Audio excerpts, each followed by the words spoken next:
नमस्कार दोस्तों, मैं हूं आपका अपना विनोद कुमार तुषार और आप देख रहे हैं बढ़ते बेक ऑफ कदम मेरे साथ। आइए जानते हैं इस समय की विशेष खबर। नमस्कार दोस्तों, मैं हूं आपका अपना विनोद कुमार तुषार। आज जो हैं चंडीगढ़ के माननीय सांसद जो हैं श्री मनीष तिवारी जी राम दरबार फेस 1 में लोगों की समस्याओं को सुनने के लिए पहुंचे हुए थे।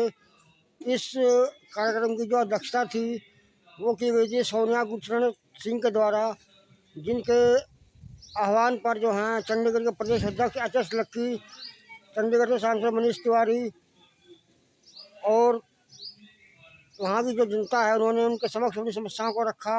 आइए इस मौके पर चंडीगढ़ के सांसद मनीष तिवारी ने क्या कहा, HS लक्की ने लोगों को क्या आश्वासन दिया है, आइए देखते हैं विशेष रिपोर्ट मेरे साथ चंडीगढ़ से।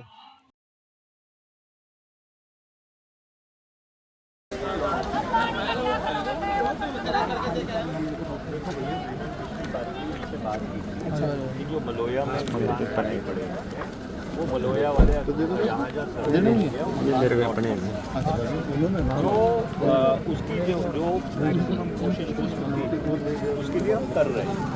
अब एक बारी एप्लीकेशन प्रॉपरली बनवा के नहीं करते कि भाई हम कितने लोग हैं अपना जिसको गया है उनको मकान अलॉट कर दिए, तो हम उसको फॉलो अप कर लेंगे। ठीक है, मेरे को दे दो या लक्की जी को दे दो। इसको गुज्जर जी आप एक काम करो, इसमें जो नोटिस वाले कागज हैं नोटिस वाले कागज हैं इनको अलग करके बाकी सारे कागज अलग करके एक बारी ना अलग अलग करके अपना ये इमरान को दे देना, ठीक है, जिससे क्योंकि अलग अलग परसू होंगे तो नोटिस वाले अलग कर दो, वो सारे हाउसिंग बोर्ड जाएंगे, बाकी जो कागज हैं वो अलग कर दो, इमरान यही है ये कागज ले जाए। सर बस आप ये बैठ तो मैं पढ़ इसमें पढ़ okay sir, thank you sir. पिछले 6 महीनों में आपने देखा आपकी हाउसिंग बोर्ड से जुड़े मुद्दे, कॉलोनियों में मालिकाना हक के मुद्दे, चाहे 4 नंबर कॉलोनी के साथी बात कर रहे थे, ऐसा कोई मुद्दा नहीं है पिछले 6-7 महीने में जो मनीष तिवारी जी ने प्रशासन के आगे ना रखा हो, या देश की जो सबसे बड़ा लोकतंत्र का मंदिर है भारत की जो पार्लियामेंट है उसके अंदर इन्होंने वो मुद्दे ना उठाए हो, ऐसा कभी नहीं हुआ। इन्होंने सारे मुद्दे बड़े जोरदार ढंग से उठाए। चाहे पेंशन का मुद्दा था कि पेंशन बढ़नी चाहिए, 1000 रुपए से 3000 विडो पेंशन है, दूसरी पेंशन है, वृद्ध पेंशन है, कोई मुद्दा नहीं है कि नहीं उठाते। और जब एक सरकार ऐसी बैठी है और निकम्मी सरकार, मैं कहना चाहता हूँ जो ये मन में सोच के बैठी है कि गरीबों का कोई भला नहीं करना, सिर्फ ये सरमाएदारों की सरकार है, बड़े उद्योगपतियों की सरकार है। मोदी जी के पास बड़े बड़े उद्योगपतियों के शादी में जाने का तो टाइम है, पर गरीबों की सुध लेने का कोई टाइम नहीं है।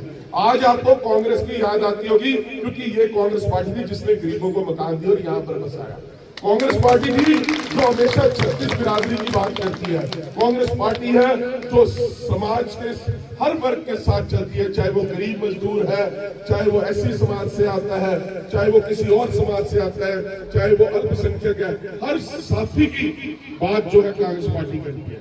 और अब ये क्या, यहाँ तक हाउसिंग बोर्ड की बात है, ये मैंने संसद में से सवाल पूछा था कि भाई जिन लोगों ने कुछ नीड बेस्ड चेंजेस कर ली कि परिवार बढ़ गए, जब मकान अलॉट हुए थे तो परिवारों की एक परिस्थिति थी, आज दूसरी परिस्थिति है, तो अगर छोटा मोटा कहीं पे कोई किसी ने कमरा डाल लिया या शौचालय बना लिया या अपनी जो टेरेस है उसको बढ़ा लिया, तो आप उसको कंपाउंड करके उनसे पैसे लेके उनको अपनी जिंदगी जीने दो।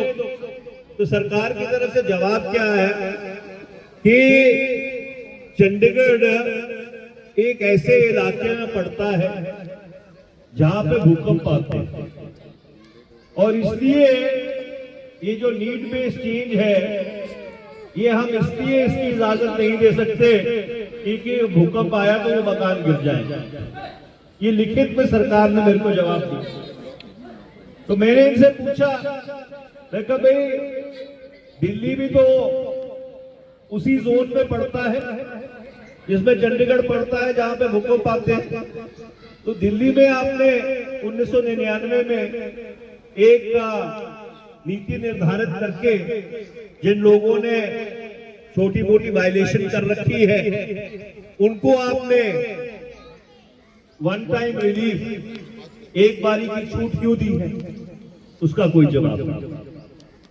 तो कहने का तात्पर्य ये है कि मालिकाना हक की बात करूं। आपको याद होगा, मैं किसी के बारे में ज्यादा कड़वा नहीं बोलता, पर इस शहर की जो पुरानी सांसद थी उन्होंने मिठाइयां भी बांट दी, लड्डू भी बांट दिए और सार्वजनिक तौर पर ऐलान भी कर दिया कि सबको अपने मकानों का मालिकाना हक मिलेगा। मैंने जब संसद में सवाल उठाया कि भाई आप मालिकाना हक कब मुहैया करा रहे हैं, तो क्या जवाब आया कि कि मालिकाना हक देने की सरकार की ना कोई हमारा जो संघर्ष है आपके वायदे, अपने वायदे पूरे करने के लिए, वो संघर्ष जारी रहेगा। मैं और लकी जी इस बात की सलाह कर रहे थे क्योंकि परसों हाउसिंग बोर्ड की मीटिंग हुई थी और पता करने की कोशिश कर रहे हैं कि उसमें क्या फैसले किए गए। तो राज्यपाल से भी हम लोग मिले, गुलाबचंद कटारिया जी से, एडमिनिस्ट्रेटर प्रशासन की जो सलाहकार समिति होती है उसमें भी लकी जी ने और मैंने अगस्त में और फिर दोबारा से 4 फरवरी को लकी जी ने सारे मुद्दों को उठाया। तो हम आपकी दुख तकलीफ समस्याओं के प्रति संवेदनशील और हमारी ये पूरी कोशिश है कि एक रचनात्मक तरीके से इसका हल निकले, और अगर रचनात्मक तरीके से नहीं निकलता तो फिर एक लोकशाही में, एक लोकतंत्र में जो एक लोगों को हक है अपनी आवाज बुलंद करने का, अपना रोष व्यक्त करने का, तो अगर वो भी रास्ता अपनाना पड़े हम वो भी रास्ता अपनाएंगे। तो इसलिए हम आपके साथ हैं, आपकी समस्याओं को समझते हैं, पर आपसे झूठ नहीं बोलते। मैं अपने 40 साल के राजनीतिक जीवन में, मैंने कभी 44 साल के राजनीतिक जीवन में कभी किसी को गलत वायदा नहीं किया और न ही अब मैं वो शुरू करने जा रहा हूं।